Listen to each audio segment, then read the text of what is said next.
اس عید پر قربانی نہ کرنے والوں، پہلے نبی پاک صلی اللہ علیہ وسلم کا فرمان ضرور سن لو، قربانی نہ کرنے پر سخت وعید۔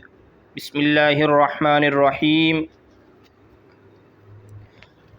معزز سامعین اکرام، جیسا کہ آپ سبھی جانتے ہیں کہ عید الاضحیٰ کے دن قربانی کرنا حضرت ابراہیم علیہ السلام اور ان کے بیٹے حضرت اسماعیل علیہ السلام کی سنت، اسلام کی پہچان اور اہم عبادت ہے۔ قربانی ہر صاحب استطاعت مسلمان پر واجب ہے اور ضروری ہے، لیکن اس اہم عبادت کے لیے بہت مسائل اور احکام ہیں، اور آج کی اس ویڈیو میں ہم آپ کو علم کی مختلف کتابوں سے قربانی کے بارے میں اہم مسائل بتائیں گے، تاکہ ان تمام مسائل کو بروئے کار لا کر تمام مسلمانوں کی قربانی اللہ تعالیٰ اپنی بارگاہ الہی میں قبول و منظور فرمائے۔ حضور نبی پاک صلی اللہ علیہ وسلم نے فرمایا، عید الاضحیٰ کے دنوں میں قربانی سے زیادہ کوئی چیز اللہ کو پسند نہیں۔ ان دنوں میں قربانی کرنا سب سے زیادہ ضروری ہے، اور قربانی کرتے وقت خون کا جو قطرہ زمین پر گرتا ہے تو زمین پر گرنے سے پہلے ہی اللہ تعالیٰ کے ہاں مقبول اور منظور ہو جاتا ہے۔ حضرت محمد صلی اللہ علیہ وسلم کا فرمان ہے، قربانی کے جانور کے بدن پر جتنے بال ہوتے ہیں، ہر بال کے بدلے ایک نیکی لکھی جاتی ہے۔ ایک اور جگہ آپ صلی اللہ علیہ وسلم نے ارشاد فرمایا، قربانی تمہارے باپ ابراہیم علیہ السلام کی سنت ہے۔ صحابی نے پوچھا، ہمارے لیے اس میں کیا ثواب ہے؟ آپ صلی اللہ علیہ وسلم نے فرمایا، ایک بال کے عوض ایک نیکی، اور اون کے متعلق یا اس کے ایک بال کے عوض ایک نیکی۔ اس کے علاوہ نبی کریم صلی اللہ علیہ وسلم نے ہجرت کرنے کے بعد ہمیشہ قربانی کی اور نہ کرنے کی سخت وعید بیان فرمائی۔ پھر آپ نے فرمایا، جو شخص قربانی نہیں کرتا وہ ہماری عیدگاہ کے قریب بھی نہ آئے۔ قربانی کے واجب ہونے کی 3 شرائط ہیں۔ نمبر 1، مسلمان ہونا۔ نمبر 2، مقیم ہونا۔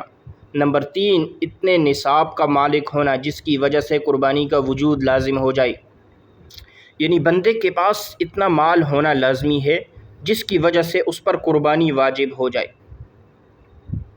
یا اس کے پاس رہائشی مکان، کھانے پینے کا سامان، استعمال کے کپڑے اور دیگر چیزوں کے استعمال کے علاوہ مال و تجارت ہو تو اس پر قربانی واجب ہوگی، اس کا کرنا ضروری ہے۔ اور قربانی کے لیے اس جانور کا ذبح کرنا جس کا اختیار شریعت سے ثابت ہے، اور وہ عورت جس کے پاس 1 یا 2 تولے سونا اور چاندی یا نقد روپے ہو تو اس پر بھی قربانی واجب ہوگی۔ اس حوالے سے مفتیان حضرات کی جانب سے ضرور رجوع کرنا چاہیے۔ اور آئیے ناظرین، اب بات کرتے ہیں قربانی کے وقت کے بارے میں۔ قربانی کی عبادت کو صرف 3 دنوں ذی الحجہ کی 10ویں، 11ویں اور 12ویں تاریخ کے ساتھ خاص کیا گیا ہے۔ البتہ پہلے دن قربانی کرنا زیادہ افضل ہے، اور ہم آپ کو بتاتے چلیں، قربانی کرتے وقت زبان سے نیت کرنا ضروری نہیں، صرف دل میں قربانی کے لیے نیت کر لینا کافی ہے۔ اس کے بعد ذبح کرنے سے پہلے مسنون دعا پڑھنے کا مقصد صرف اور صرف اللہ کی رضا ہو، اور عبادت کے خیال سے ذبح کرے۔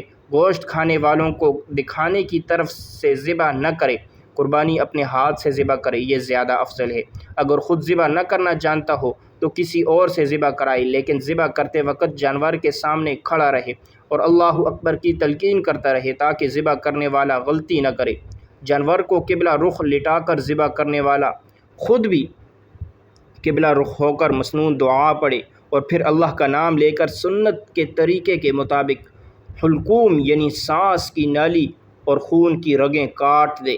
ذبح کرتے وقت اس بات کا پورا اہتمام کیا جائے کہ جانور کو کم سے کم تکلیف ہو۔ نبی کریم صلی اللہ علیہ وسلم کا پاک فرمان ہے، ذبح کرنے سے پہلے چھری تیز کی جائے، ایک جانور کو دوسرے جانور کے سامنے ذبح نہ کیا جائے، اور حلقوم وغیرہ پورا کاٹا جائے تاکہ روح نکلنے میں آسانی اور سہولت ہو، اور جانور کے سامنے چھری بھی تیز نہ کرے۔ اور آئیں ناظرین، اب بات کرتے ہیں قربانی کن جانوروں کی جائز ہے۔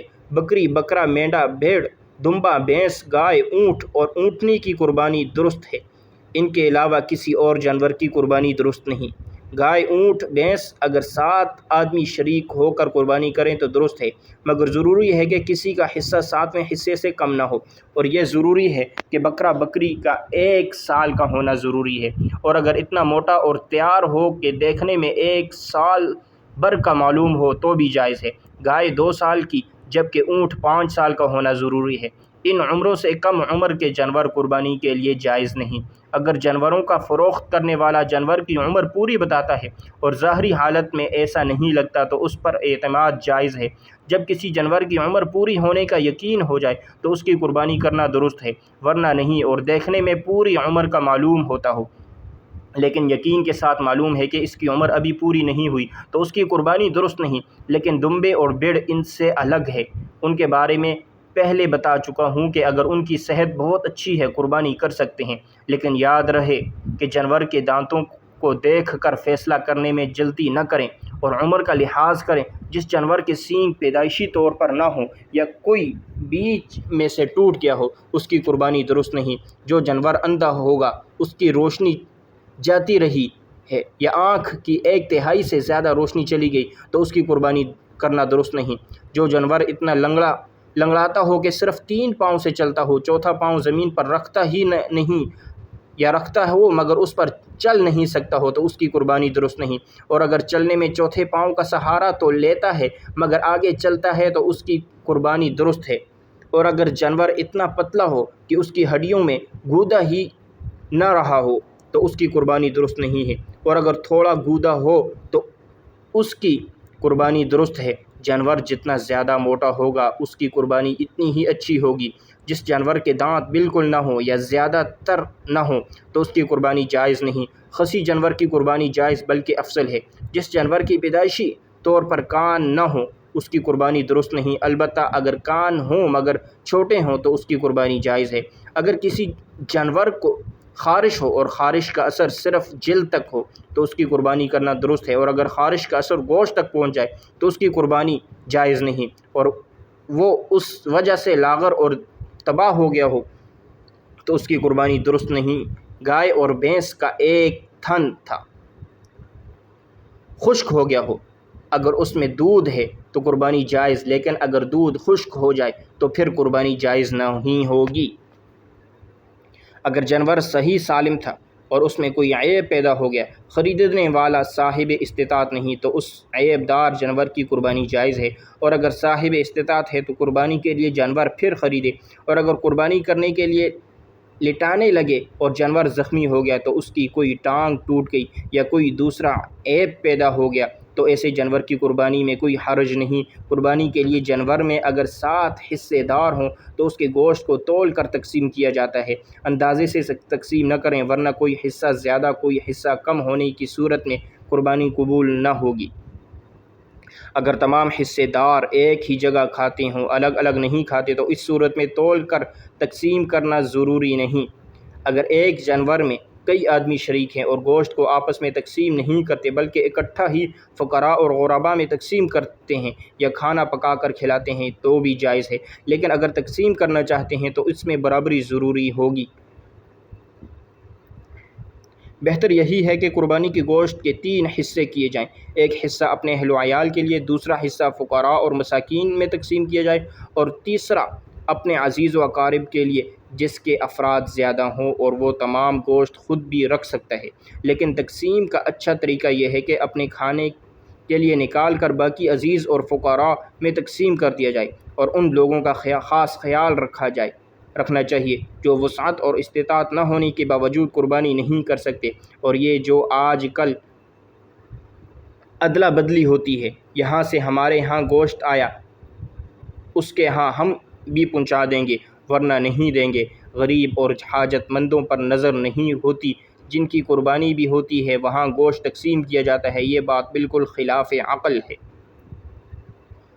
مردے کی طرف سے قربانی کرنا جائز اور افضل ہے، لیکن اگر کسی مرنے والے نے قربانی کی تلقین کی ہو تو ایسی صورت میں تمام گوشت صدقہ کرنا جائز ہے۔ اللہ تعالی ہم تمام مسلمانوں کو قربانی صحیح طریقے سے کرنے کی ہمت دے، اصولوں کی پابندی کرنے کی توفیق عطا فرمائے تاکہ ہم قربانی اچھے اور صحیح طریقے سے دے سکیں۔ اللہ تعالی ہمیں نیک عمل کرنے کی توفیق عطا فرمائے۔ دعا ہے کہ اللہ تعالی ہمیں اس پر عمل کرنے کی توفیق عطا فرمائے، بارگاہ الہی میں قبول و منظور فرمائے، آمین۔ ناظرین، کمنٹ باکس میں اللہ کے 99 ناموں میں سے کوئی ایک نام لازمی لکھیے گا۔ جزاک اللہ۔ تو یہ تھی آج کی ہماری ویڈیو۔ اگر ہماری ویڈیو آپ کو پسند آئے، ویڈیو کو لائک کریں اور ثواب کی نیت سے صدقہ جاریہ سمجھ کر شیئر کریں۔ جزاک اللہ۔